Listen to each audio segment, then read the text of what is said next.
What is up, nerds and nerdettes? Welcome back to another episode of The Pull. I'm your host, AJ Kunze. This week on The Pull, Invisible Republic is back. We travel through time and France. We talk about why drones are bad, and I find another excuse not to talk about Convergence. Why didn't I read Convergence this week? Because I couldn't afford to buy the 600 books it would take to stay current with the story. I have to buy food, clothes, pay for my shelter, and buy the tarriest of black tar heroin. I was able to budget enough money to read some books, so let's go cover those. Hickman's Avengers saga has been really interesting and enjoyable, but it's also been full of fatty garbage. Especially early on, he dumped dump trucks worth of obscure characters and big science fiction ideas and loose plot threads, and everything became very bloated very fast. When Avengers World launched, it was sort of tasked with kind of cutting all the fatty vestigial parts off of his story and bringing some resolution to them. And Frank Barbary has done a really good job of giving Hickman's epic an appendectomy. Unfortunately, you're starting to feel that task when you're reading this book. This book focuses on the plot of one of those obscure Avengers I was talking about before, ShangChi. This character is a part of Marvel Obscura that I frankly don't know much about. From what I can delineate, his power is basically being Jackie Chan, which I guess it qualifies him to be an Avenger. The qualifications to become Avengers seem to have become a little lax lately. Are you kind of good at arrows and jokes? Can you jam a bunch of lady parts into some leather? Are you ambiguously ethnic enough to meet our affirmative action quotas? Then welcome to the Avengers. I don't know if it's because this character isn't that known or interesting or what, but this book really feels like the checking of a box. It's simultaneously working to make the ShangChi story relevant and to close out the origin site plot threads that have been left dangling since maybe like issue 6, which came out like 420 years ago.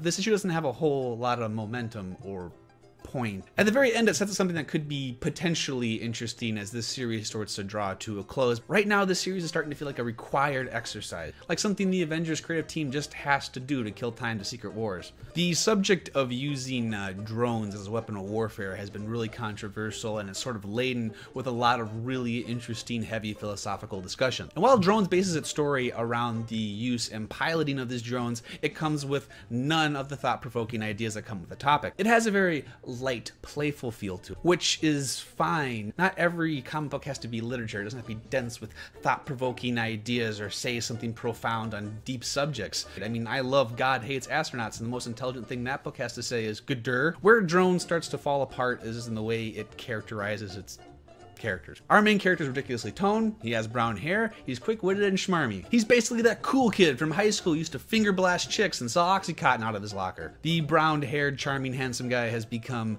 the most overused crutch in storytelling. You see a plague of writers trying to make stories where just interchangeable versions of Nathan Drake are used as the main character. And he's not the only character guilty of this. The villain has the generic eccentricities of a Bond villain, wearing flamboyant clothing and pontificating about pancakes. And while the book does have certain moments where it hints that it could potentially end up being something bigger and something more, the pieces it's shown us in this first issue lack personality, lack individuality. This feels like a book that came out the end of an assembly line. Not something that was crafted and plotted and given care and love. And at the end, you have this wooden experience. Like I said, a book doesn't have to be deep or even extremely funny to be good, but it does have to have personality. You do have to feel something when you read it. Infinite Loop was a project that started on the French version of Kickstarter. It's a website called Ulule. That's not France. All French words sound like gastric distress, so it's this. Its logo is a heterochromic owl, which is neat. So after trading its wine for beer, its barrettes for phone domes, and its cheese for soap, Infinite Loop has finally come stateside. And thank God it did, because it's a really interesting book. The plot takes place in a world where time travel is common, and the main character, Teddy, is kind of tasked with the mundane job of fixing the odd side effects to time paradoxes. They usually manifest as either an object, person, or animal sort of lost in time. It takes the wild and crazy parts of time travel and fits them into the mundane, repetitive, everyday work of corporate life. The book carries a very fun, light-hearted, swashbuckly feel. At the same time, it uses those sort of lighter aspects to sort of wrap up some heavier concepts. Teddy is a very jaded and cynical character. She's very playful, but at the same time she sees a lot of the more sweet tritenesses like love as nothing more than fuels for conflict. She looks at the world through a Helen of Troy lens, where love is nothing more than something to launch ships. It's kind of a super cunt way to look at life, but it's a real testament to how she's written that you can still find her likable. The book does everything a first issue should do. It sets up a really interesting narrative that looks to be something like a time-traveling Indiana Jones mixed with a very sweet love story. And at the same time, it hints at themes that it's going to unpack in more depth as the story goes along. The reviews from the French run of this book have been spectacular, and after reading the first issue, I can kind of see why. This is definitely a book that you want to be aware of and you want to make sure you get on now. Invisible Republic is back. Pow, pow, pow.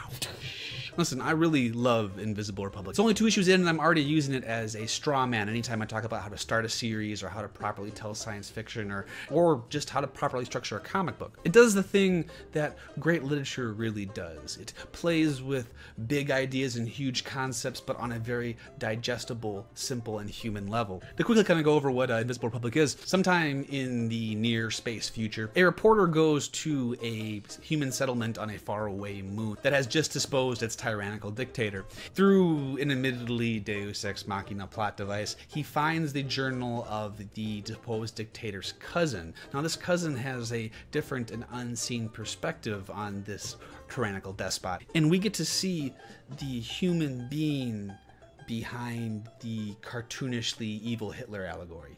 And as we read on about this ruler's past, we are kind of presented with 2 questions. One is, if he really was an evil tyrant, then how did he get from this human to a monster? The other question is, was he ever really a monster? Was this Moon Stalin really just a caricature of what was just a misunderstood man? And as we read on, we're all of a sudden in a very interesting trap. Are we meant to be rooting for this Hitler allegory?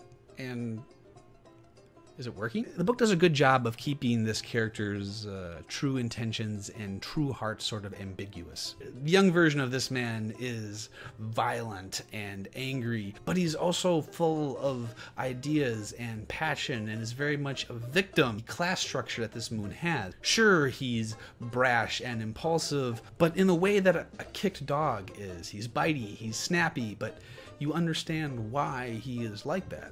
He's not rotten or immoral, he's just tired of being trampled. And this book revels in not revealing its mystery. You don't know how he became dictator. You don't know what went wrong, if anything went wrong. You don't know how he was deposed. But none of that matters because the in-the-moment story it is telling is interesting and touching and gripping. And it tells a great story while simultaneously acting as a commercial for the next issue, the next plot twist, the next page. It's going for very much a Breaking Bad sort of feel where we see a normal grounded human turned into a monster right before our eyes, and we don't even see the big moments. Just a gradual, stretched out morphing of the human soul.